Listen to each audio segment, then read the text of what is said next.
آج کا ہمارا ٹاپک ہے علم اور مال یعنی نالج اینڈ ویلتھ۔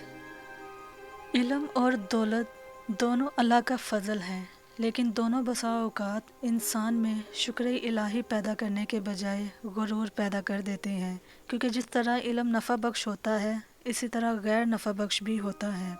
ایک حدیث میں اللہ کے رسول صلی اللہ علیہ وآلہ وسلم نے علم لا ینفع کہہ کر غیر نفع بخش علم سے پناہ مانگی ہے۔ بالکل یہی معاملہ دولت کا بھی ہے۔ دولت نفع بخش بھی ہوتی ہے اور غیر نفع بخش بھی ہوتی ہے۔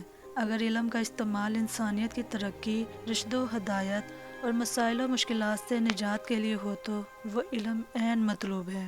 اسی طرح سے اگر دولت کا استعمال بھی انسانی ترقیات اور فلاح و بہبود کے لیے ہو، وہ دولت بھی قابل رشک ہے، کیونکہ جہاں علم سے نئے نئے افکار اور آئیڈیاز کا ظہور ہوتا ہے تو مال سے ان افکار اور آئیڈیاز میں رنگ بھرنے میں مدد ملتی ہے، گویا کسی خواب کو تعبیر نصیب ہو جاتی ہے۔ اسی لیے دونوں اپنی جگہ بہت اہم ہیں۔ جس طرح علم بغیر محنت کے حاصل نہیں ہو سکتا، اسی طرح مال بھی بغیر تگ و دو کے حاصل نہیں ہو سکتا۔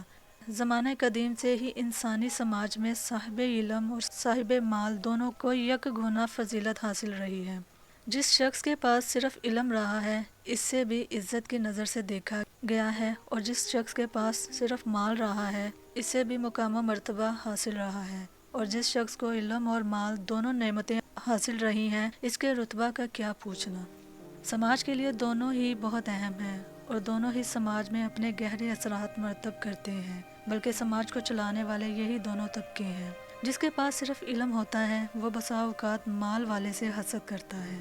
وہ سمجھتا ہے کہ علم جب اس کے پاس ہے تو دولت بھی اسی کے پاس ہونی چاہیے۔ اسی طرح سے مال والا شخص علم والے شخص سے حسد کرتا ہے۔ وہ سوچتا ہے کہ دنیا تو اس کے پیسوں سے چلتی ہے، لیکن اچھی باتیں، اچھی گفتگو، اچھے افکار و نظریات تو علم والے کے پاس ہیں، میرے پاس کیوں نہیں؟ ایک سوال یہ اٹھتا ہے کہ کسی بھی سماج میں صرف علم والے کے اثرات زیادہ ہوتے ہیں یا صرف مال والے کے؟ میرے نزدیک صاحب مال کے اثرات زیادہ ہوتے ہیں، لیکن وہ وقتی ہوتا ہے اور اس کے اثرات اپنے زمانہ تک محدود ہوتے ہیں، جبکہ صاحب علم کے اثرات دیر پا ہوتے ہیں اور بسا اوقات کبھی صدیوں تک محیط ہوتے ہیں۔